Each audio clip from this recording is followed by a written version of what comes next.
Entonces, usted dice que llega al entorno primero de la señora Dina Boluarte. ¿Y cuándo es que usted pasa a ser parte del entorno, más bien del equipo del ya presidente Pedro Castillo? ¿En qué momento usted da el salto? A ver, terminando la segunda vuelta, bueno, faltando una semana para la segunda vuelta, para que acabe la segunda vuelta, la señora Dina Boluarte viaja a Piura. En esa época no pude viajar a Piura porque estaba haciendo algunos negocios de mi empresa. En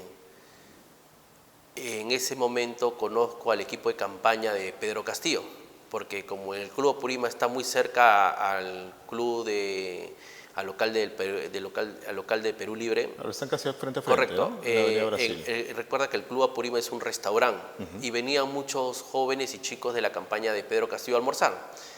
En una vez, como ya me conocían porque me veían siempre con la señora Dina Boluarte, me invitaron a acompañarlo al profesor Pedro Castillo en una de sus actividades, que era el recorrido Ayacucho, Huancavelica, Pisco, Ica. Todo por tierra. Todo era por tierra. Entonces, como a mí me gusta mucho el tema del viaje, la emoción, y como íbamos a ir por tierra, alisté mi camioneta y me fui a acompañarlos en la caravana del profesor Pedro Castillo. ¿Usted le comentó de esa invitación a la doctora Boluarte? No le comenté, pero sí le dije a la señora Marixa que me estaba yendo con el profesor Pedro Castillo. Cuando llegamos ya de Porque Ayacucho, usted tenía conocimiento, usted tenía, dice, contacto directo con la doctora Boluarte, ¿no? Correcto. ¿Y por qué no le escribió? Y le dijo, mira, me han invitado. Lo que pasa es que no le escribí cuando salí de aquí, pero le escribí cuando estaba allá, ¿no? Le dije, doctora, yo estoy acá, ya en Huancavelica. ¿Cree que ella se hubiera opuesto? Se incomodó. ¿Sí? Sí, porque luego la señora Marixa me llama y me dice, Henry, regresa a Lima, la doctora te necesita para que le sigas apoyando y que en estos momentos, cuando ya falta tan poco, no la abandones. ¿En dónde estaba usted? En Huancavelica. ¿Y se regresó? Ya tuvimos que bajar cuando ya descendimos para San Clemente. El profesor Pedro Castillo hizo la ruta de Pisco para Nazca, yo me regresé a Lima. ¿Y usted todavía conserva ese mensaje que le envió a la doctora Boluarte cuando le dijo, me estoy yendo a esta ruta con Pedro Todos Castillo? los mensajes por WhatsApp lo tiene la Fiscalía, todos. ¿Y esos mensajes todavía existen? Claro, ¿Aún se conservan? Por supuesto. Mensajes, audios, fotografías. Termina la campaña y yo me voy a despedir de la señora Dina Boluarte en el local de Bolivia. Ahí estaba presente la señora Marisa Sánchez, estaba la señora Grica, estaba el señor Víctor Torres. ¿El local de Bolivia se refiere al local de Perú Libre? No, el local de Bolivia es el local de la señora Grica. ¿Ella tiene un local allí? Por supuesto, tiene un instituto. En ese instituto se hacía... ¿La señora Grica Azayá, la asesora? Claro, por supuesto. ¿Que es materia de noticias actualmente? Por supuesto. Ah, ella está desde la campaña. Claro, ella estaba ahí. ¿En qué cuadra de la avenida Bolivia? Cuadra 340 y tanto, creo, no me acuerdo muy bien la dirección. Ella tiene un instituto, dice allí. Un instituto. ¿Y fueron allí? Ahí fuimos para hacer las revisiones de las actas, donde se instaló computadoras, había abogados que eran voluntarios que querían ayudar a revisar las actas y el trabajo consistía... producto de las impugnaciones. Correcto, desde las 8 de la mañana hasta altas horas de la noche, y algunos se quedaban hasta el día siguiente, y es donde necesitaban logística como alimentación, desayuno, almuerzo y cena, y voluntariamente les facilité. En algunas ocasiones le deposité a su cuenta de la señora Grica porque ella era la que me pedía, y en ese local Perdón.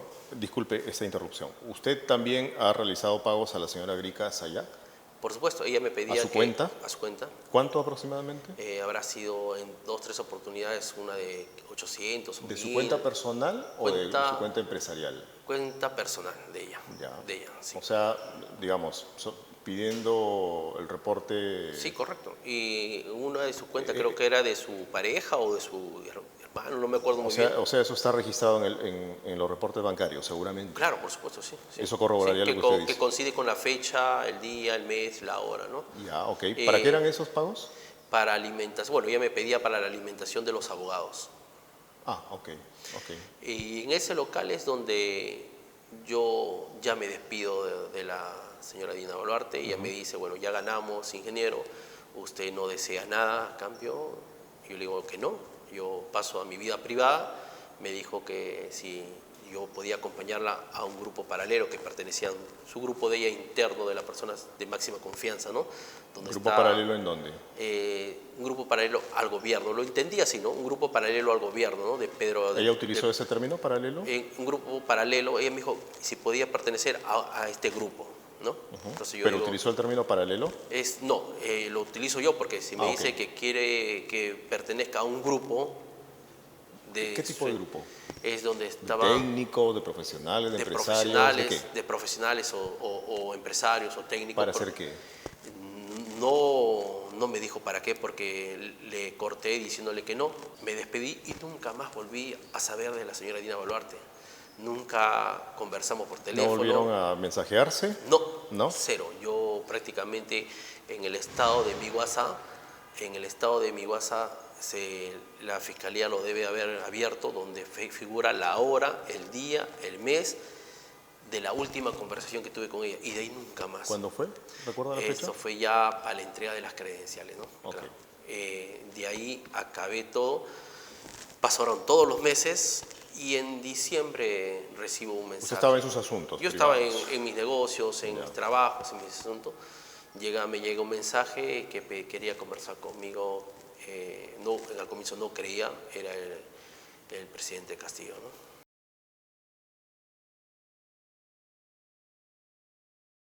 Me dice, me dice, señor Henry Shimokuro, sí, el presidente quiere conversar con usted. El presidente en el otro lado del teléfono me dice, ingeniero, muy buenas, soy el presidente. ¿Era su el voz, señor Castillo? Sí, correcto, era su voz. Me dice, deseo conversar con usted sobre algunos temas que están ocurriendo. Y bueno, yo dije, usted diga, señor presidente, ¿cuándo? Yo no estaba acá en Lima. Me dijo, le dije que no estaba acá en Lima, que regresaba en los días continuos y cuadramos una fecha para conversar. Me cuenta sobre el problema. ¿Y usted va? Sí. ¿En qué fecha fue usted? Más o menos en diciembre, ¿cierto? En diciembre. Ya. Sobre el problema que había ocurrido en Palacio, sobre el allanamiento. Ya no estaba el señor Bruno Pacheco. ¿Ya había ocurrido lo de Sí, los ya había 20.000 ocurrido el allanamiento, dólares de sí, correcto. Bruno Pacheco? Me dijo, usted está enterado, sabe algo de lo que ha ocurrido, qué podría aportar, me dice. O sea, él lo llamó para pedirle consejo Sí, sobre lo que se podía hacer. Sí, sobre lo que algunas personas de su entorno, de la campaña, que estuvieron con él, le habían hablado de mí, sobre el trabajo serio, sobre la persona como soy yo, que no me gusta algunas cosas incorrectas o ilegales, y será por eso que me llama, ¿no? Entonces le comienzo a más o menos hacerle ver el panorama que estaba ocurriendo en el entorno de él, que de repente como presidente de la República no podía verlo, ¿no? Porque son cosas muy pequeñas administrativas que un presidente no está tanto al entendido. Entonces, lo primero que le dije es que hay que detectar las personas que están metidas en actos de corrupción o algo ilegal, inmediatamente denunciarlos o sacarlo de Palacio. Es ahí donde él me propone que trabaje para él, ¿no? Para Palacio. ¿Inmediatamente? Sí, me dice, ingeniero, entonces trabaje aquí, apóyenos. Y yo le dije que no, porque... Pero que trabajara usted en Palacio ¿con qué cargo? Claro, es ahí donde viene. ¿Con qué responsabilidad? Claro, me dijo, bajo algún cargo de aquí, y es donde yo le digo que yo nunca he trabajado para alguien. Yo he sido siempre independiente. Me dice, pero usted hágalo por el país, hágalo por la gobernabilidad, apóyenos. Y yo le digo, bueno, simplemente la única manera es que yo podría apoyarlo de vez en cuando, pero yo no, sin sueldo. Yo podría venir en los momentos que yo pueda, cuando yo desee, en la hora, el día y el mes lo marcaría yo. Pero al final usted terminó yendo todo Claro, el día. no, eso ya vino todos los días. a continuación, ¿no? ¿Qué funciones quería el presidente Castillo de entonces que cumpliera usted, que cumpla usted? Bueno, al comienzo no entendía muy bien sobre las actividades que yo iba a realizar dentro del Palacio. ¿Porque él no era claro o porque No, porque no sabía explicar? Porque el asunto. no entendía bien el tenor, ¿no? O sea, Él no enfocó bien el tema. no enfocó bien el tema, pero luego fuimos conversando y ya pude detectar cuál iba a ser mis funciones dentro del Palacio, ¿no? Lo que él quería era que averiguara las personas que estaban metidos en actos de corrupción. Que usted averiguara. Sí. O sea, que usted hiciera como espía. Algo parecido. ¿Y por qué él vio en usted a alguien que podía desempeñar ese trabajo? ¿Por qué vio en usted a alguien con capacidades, con talento para espiar? Porque muchas personas de su entorno, de confianza de él, que han estado desde la primera vuelta de la campaña y que lo conocían de repente de la huelga magisterial, le hablaron sobre mi aporte y mi trabajo con la señora Dina Boluarte, o sea, transparente, Pero limpio. entiendo que, por lo que usted nos ha contado, que las funciones que usted desempeñó en el equipo de la señora Boluarte fueron digamos, de un empresario que aportaba con dinero, etcétera, pero aquí era otro tipo de trabajo. Claro, él estaba pidiendo a usted que fuera espía. Le explico. En la campaña, una de las cosas que yo marqué posición con la señora Dina Boluarte y con su equipo era que cero corrupción. Cero corrupción. No hay que pedir dinero a ninguna persona. ¿De quién desconfiaba, por ejemplo, Pedro Castillo? De muchas personas. Por ejemplo. Del área administrativa de Palacio, del área de logística, el área de protocolo, actividades. O sea, de todo el mundo desconfiaba. De la gran mayoría. Ya. ¿No? Porque ya había acontecido sobre el señor Bruno Pacheco, ya había rumores de otras personas que estaban cometiendo algunos delitos, entonces me dijo que lo apoyara en eso y que lo haga por el país, ¿no? Me dice, bueno, entonces, ingeniero, si usted ya ha aceptado, le voy a dar el nombre y el teléfono y comuníquese con esta persona que lo va a recibir y él va a ver de qué manera usted podría aportar aquí entre Palacio, ¿no? ¿Y quién era esa persona? El señor Beder Camacho. Beder Camacho.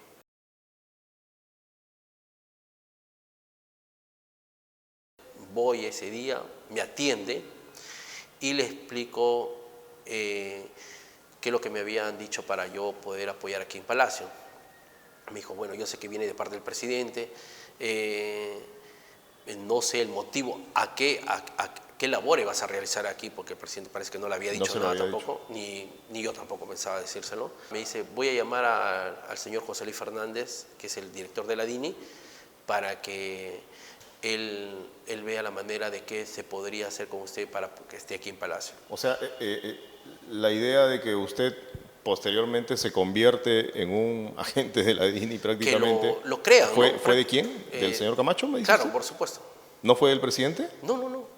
¿Cómo puede corroborar eso usted? Porque, ¿Cómo podemos estar seguros de ello? Porque si no, el señor presidente me hubiese enviado directamente a la DINI. Sin embargo, me envía primero a la subsecretaría general. Llega al día siguiente, nos cita de nuevo el señor Beder Camacho, llega el señor José Luis Fernández de la DINI y el señor Beder le explica que por encargo del presidente el señor el señor Chimaucur quiere estar aquí en Palacio, trabajando, haciendo algunas funciones, o en el caso de que no se pueda, que sea al menos dentro de las instalaciones de la DINI. El señor José Luis Fernández me invita a las oficinas de la DINI, voy a las oficinas de la DINI, me explica que ya él estaba avanzando sobre un proyecto de una oficina de destaque de la DINI. ¿En Palacio? Dentro de Palacio, okay. Que ya lo habían realizado, ya lo estaban creando y que iban a enviar personal de la DINI como destaque a Palacio, que prácticamente dependían de la DINI y no de Palacio, pero con funciones dentro de Palacio. El jefe de la DINI, fuimos con él a Palacio, le entregó en mi presencia un documento lacrado de destaque al señor Beder Camacho y luego le envía otros documentos donde iban a ingresar 3 personas más aparte de mí, éramos 4, a la oficina de destaque de la DINI en Palacio. Y se lo entrega al señor Beder Camacho. Yo paso a apoyarlos a la instalación de esa oficina, donde era una oficina común y corriente, donde habían computadoras, algunos monitores, donde más se veía la parte de los problemas regionales de la coyuntura, como manifestaciones, problemas de desastres naturales, y se hacía análisis ahí. ¿Y usted coordinaba con los otros agentes? ¿Se reunía con ellos? De vez en cuando ingresaba, ¿Sí? sí. Ingresaba de vez en cuando para algunas cosas de apoyo. ¿Cuáles fueron sus logros como agente de la DINI? Mis logros eran muchísimos. Detectábamos que el señor B. de O Camacho... sea, ¿cumplió usted con la labor que le asignó el señor Castillo? Sí, yo creo que ¿Sí? sí. ¿A quién descubrió? Bueno, descubrí que el señor Beder Camacho tenía reuniones clandestinas con la señora Dina Boluarte. ¿Por qué estaba mal que el señor Beder Camacho, para usted, por qué estaba mal, se reuniera con la vicepresidenta Boluarte? Luego comencé a atar cabos que ya había un tema de conspiración, ¿no? Porque yo estuve presente en el momento que el señor Beder Camacho desapareció las agendas y los teléfonos de los edecanes. Entonces... Pero supuestamente por orden del presidente. No, porque en su oficina habían testigos, uno de ellos es el señor Elí, que trabaja para el señor Beder Camacho, y habían dos personas más. ¿El señor qué? Elí. Elí. Y habían otras dos personas más que yo le pregunto al señor Beder Camacho, ¿el presidente tiene conocimiento de lo que tú estás haciendo, de lo que estás yendo a pedir las agendas y los teléfonos? Y él fue bien claro, él me dijo que no, pero de todas maneras iba a perjudicar la gestión, el gobierno. Yo le digo, pero si no te autoriza tú, ¿por qué tienes que pedir? Entonces a él me dice, yo sé lo que estoy haciendo. Bueno, como él era el secretario general y ese día también era el subsecretario general, porque tenía los dos rangos en Palacio y él podía hacer lo que quería, bajó y apareció a los 20 minutos a su oficina, donde yo estuve sentado con otras personas más, con unas agendas, unos cuadernos y unos celulares en la mano. Entonces, conversando... ¿Y cómo supo usted que esos eran los celulares de los edecanes? Porque lo venía trayendo en la mano un paquete de celulares y en la otra mano un paquete de cuadernos color azul. ¿A usted le consta que eran de los edecanes? Él lo dijo. ¿Él lo dijo? Por supuesto. Él lo dijo y delante de todas las personas que estuvieron presentes. Él dijo que lo tenía que desaparecer porque esto iba a perjudicar el gobierno. Con el tiempo me logro enterar que al quien lo único que lo iba a perjudicar es al señor Beder Camacho. ¿Por qué? Porque en esos cuadernos se apunta nombre y apellido y DNI de las personas que ingresan tanto formalmente como informal. ¿Cómo logro atar cabos?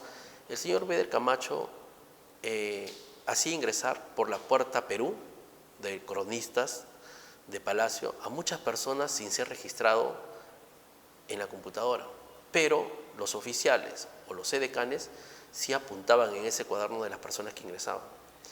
Muchas de las personas que ingresaban a Palacio no iban a verlo al presidente, iban a verlo al señor Beder Camacho. A mí me consta Por que... ejemplo, ¿quiénes y para muchos, qué? Personas privadas, habían personas oficiales de la policía. En su oficina siempre encontraba oficiales de la policía de alto mando, ¿no? Encontraba... ¿Usted lo veía? Por supuesto. ¿Y puede reconocer algún oficial de policía, por ejemplo, claro, que tendría haya estado allí? Tendría que ver su rostro para decirte tales personas han estado, ¿no? Y porque siempre yo bajaba y le decía a los edecanes, ¿hay esta persona, ha venido a verlo al presidente? No, me dice, entonces, si no viene a verlo al presidente, ¿qué hace en la oficina del señor Beder Camacho? Entonces, como los a ver, empresarios, oficiales de policía de alto rango, dice usted. Congresistas. Congresistas también. Sí, personas que se reunían con el señor Camacho, correcto, señala. Sí. ¿Ya? ¿De qué bancadas? ¿De oposición u oficialistas? Habían de distintos, más eran de Perú Libre, luego también el congresista Wong, y luego algunas personas de algún del partido político. Y según usted no se registraban. Correcto, muchos de ellos no se registraban. Ya. Y otros sí, ¿no? Entonces yo creo que al quien más le iba a perjudicar esos cuadernos era al señor Beder Camacho, porque ahí estaban registrados con nombre y apellido de las personas que ingresaban a Palacio, pero no a verlo al presidente, sino verlo a él, porque recuerda que él era su secretario general y a la vez secretario general. Pero Lo que recoge la Fiscalía y lo que plasma en las resoluciones, ¿no?, diversas que se han generado por el caso del expresidente Castillo es que la orden provino de él. Yo le pregunté al señor Beder Camacho si el presidente tenía conocimiento sobre la extracción de los cuadernos de apunte, y él me dijo que no, pero que en su debido momento lo iba a decir. Y eso lo dijo en su oficina delante de varias personas que están como testigos. Y eso yo he declarado ante la Fiscalía. ¿Usted ha contado esto que nos está Por contando supuesto. ahorita la Fiscalía? Está declarado ante la Fiscalía. En mi declaración consta eso. ¿Por qué cree usted que estaban conspirando ambas personas? Porque ya se veía, ya veíamos ver el panorama que querían sacarlo sí o sí al señor presidente de la República, o por el lado del Congreso, o por el lado judicial. Ya era un hecho que la conspiración se veía cada vez más grande, ¿no? ¿Y por qué pensaba usted que las reuniones de la señora Boluarte y el señor Beder Camacho representaban una conspiración contra el presidente Castillo? ¿Por qué? El presidente ya me había informado sobre algunas cosas irregulares de la señora Dina Boluarte. ¿Irregulares? Sí, de algunas reuniones, incluso en una de las reuniones del Consejo de Ministros, ella salió muy rápidamente a reunirse con algunas personas en su oficina. Luego ¿Con qué personas? O sea, con algunas personas privadas que se habían reunido, y luego la vi conversando, reuniéndose con el jefe de inteligencia, que es el señor José Luis Fernández Ladini. Y ¿Por qué no podía conversar la vicepresidenta con el jefe de inteligencia? Toda reunión que... ¿Por qué sospechaban de eso? Es decir, Porque todas las reuniones que se podía dar con cualquier personal de inteligencia, de la DINI o de cualquier otro instituto del Estado, yo creo que tenía que saberlo el presidente, ¿no? Y sin embargo no informaban las reuniones que tenían con ella. Ni el señor Beder Camacho, ni el señor José Luis Fernández, ni otras personas al gobierno. o sea, nada de eso era de conocimiento del presidente, dice usted. Correcto. ¿Y usted entonces lograba conocer esas historias y se las contaba al presidente? Así es. ¿Usted tenía acceso directo al despacho del presidente? No tenía directo. ¿Y entonces cómo se lo decía? En el momento que él salía o a alguna actividad o a algún evento dentro del Palacio. ¿Cómo podemos creer que usted no tenía acceso directo al despacho del presidente? Porque para ingresar al despacho del presidente se ingresa con la palma de la mano. En las puertas hay un acceso que uno se registra con la palma de la mano, y solo las únicas personas que tienen en Palacio, y eso lo saben todos, es el secretario general o el subsecretario general.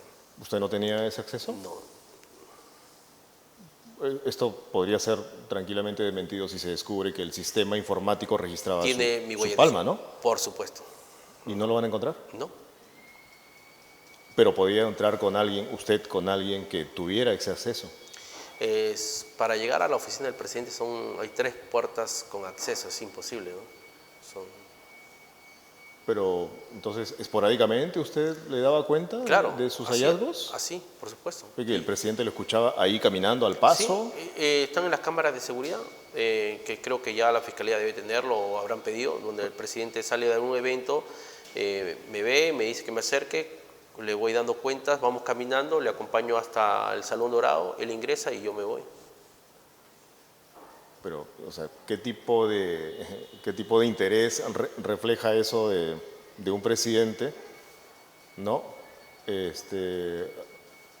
Respecto del trabajo de una persona como usted, un agente al que le ha brindado esa confianza? Parece que no estaba tan interesado entonces. Lo que pasa es que para ingresar a su despacho no es que el presidente ordene quién pueda tener acceso directo, ese es un RUC que está ahí dentro del Palacio que solo indica a ciertas personas. ¿Usted había tenido una buena relación con la presidenta Boluarte durante la vicepresidenta Boluarte ya entonces, durante la campaña? ¿Ustedes se volvieron a ver en Palacio, se saludaban con respeto, con afecto? Ella se sorprendió mucho cuando me ve el primer día en Palacio, en un consejo de ministros, fue en enero creo. ¿Usted no le contó? No tenía comunicación. Doctora Boluarte, sabe que voy a ir a trabajar a Palacio. Ya no tenía comunicación con ella. Ya. Yo llego a Palacio, en un consejo de ministros ella termina el Consejo de Ministros, desciende por las escaleras y me ve y se sorprende, ¿no? Yo la saludo muy cordialmente, doctora, muy buenas tardes, pero ella no me contestó el saludo. ¿Ah, no? ¿No? Y cada vez que siempre le saludaba, nunca me contestaba, simplemente esquivaba el saludo, ¿no? Cuando pasó eso, ¿usted ya era el agente de la DINI Claro, correcto, sí. que estaba en Palacio? Sí, por supuesto.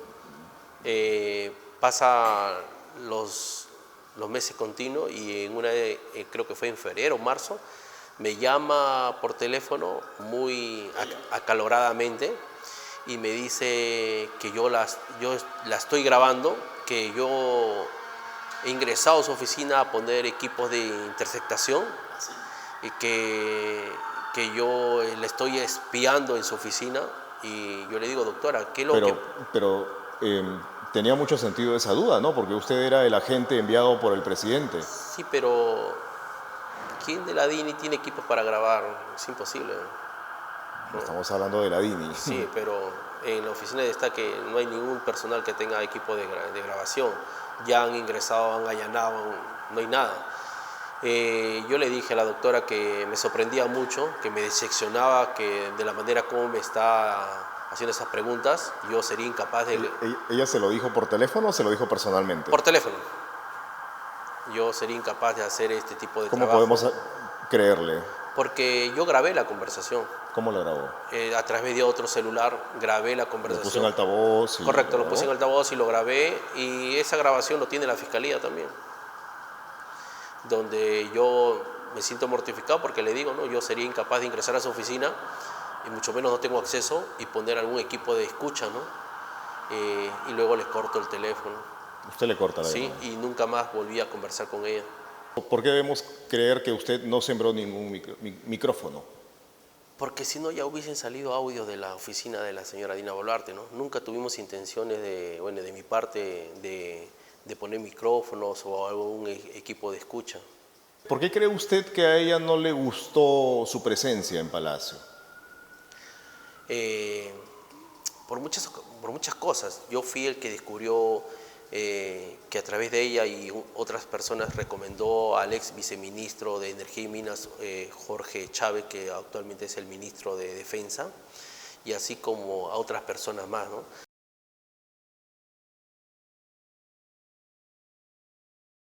La inteligencia está en manos del señor José Luis Fernández de la DINI. Él es el director de la DINI.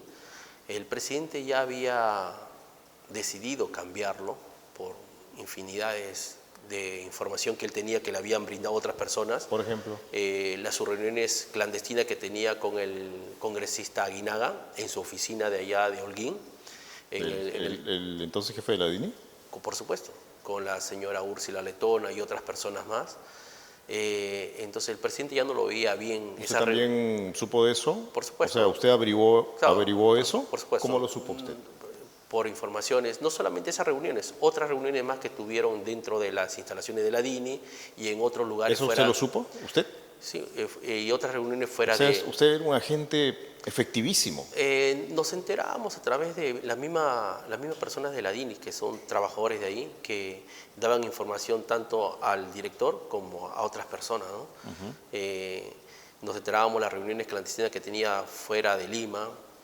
Entonces el presidente... usted era prácticamente el espía de lujo del presidente, o el mejor espía del presidente. Con la verdad en la mano. Pero lo era. Por no decirlo así. ¿Y cómo usted se convirtió en el superespía del presidente? Simplemente no aceptar ningún apoyo o acuerdo con ninguna persona. Pero ¿cómo Rechazaba... usted, o sea, pero usted tiene que haber construido toda una red de fuentes, porque se enteró hasta que el mismísimo jefe de la DINI se reunía con ciertas personas? Era muy sencillo, ¿no? Habían personas que tenían confianza con el presidente, que sí creían en el presidente y me decían, tengo esta información, te la brindo. Venían otras personas y luego corroboraba si era cierto o no. Era muy sencillo. Pero entonces tiene algo de razón lo que se señala en el caso del Español, de que usted era una persona importante, digamos, en el círculo del presidente para temas de inteligencia.